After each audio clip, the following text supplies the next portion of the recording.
Shiv, this seems to have been a dodgy, shady, unscrupulous deal from the word go, because here's this officer who had a body of money. We don't know where it came from. He wanted to invest it. They invested it in a magazine.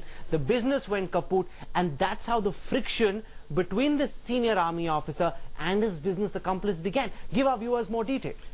One of the things that really stands out about this dirty dealing, Rahul, is a whole bunch of CBI notices. Notices that actually went out from the CBI. Headlines today has independent confirmation from the CBI that these notices went out from the CBI, both to this businessman, Vinod Gandhi, as well as members of his family, including Kulbir, who's part of the Military Farms Directorate and a subordinate of the brigadier in question.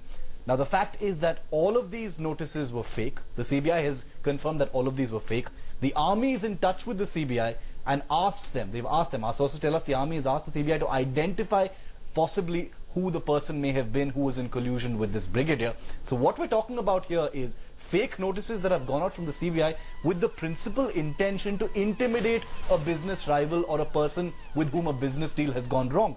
We're not talking about a normal person, a normal businessman. We're talking about a serving brigadier. So as General Malik just pointed out, the fact is that when the army actually, the wheels of justice start turning, it's not just going to be about the tapes. It's going to be about who this person in the CBI was, how this brigadier had access to people in the CBI, and how he got access to so much money. I also want to state, before we go any further, that it's currently the businessman who's alleging that this brigadier got these fake CBI notices sent to him. There's a lot of circumstantial evidence to bring that out. There is no definite evidence. That's something the Army's inquiry needs to bring out. But Manoj Joshi, the worrying question is about whether this is an exception or is this becoming the norm? Because the Army believes that 95% of the Army is clear.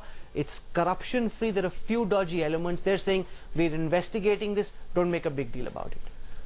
See, I think I disagree with the idea that don't make a big deal about it. I think we have to make a big deal about it. I think the Army is completely wrong if it says that, we are sacrosanct and don't make a big deal about it. That's not the issue. But I still think that it's very important to understand that when you give percentages 95, 5, it's not good enough.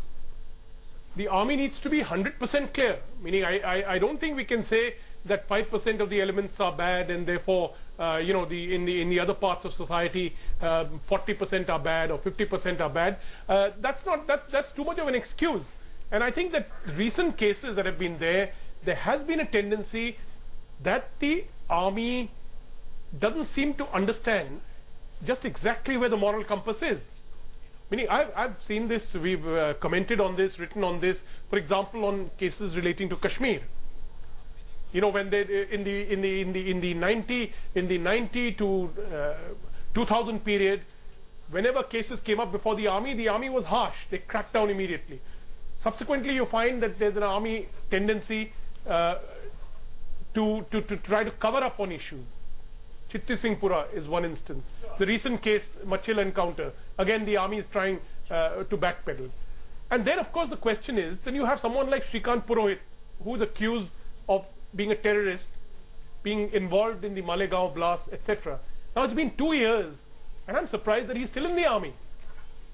There were reports yesterday that action will be taken. The point that you're raising is, why is it taken? Meaning we're talking about 2 years, meaning here's a terrorist. Okay. Who's accused of terrorism, to be more accurate.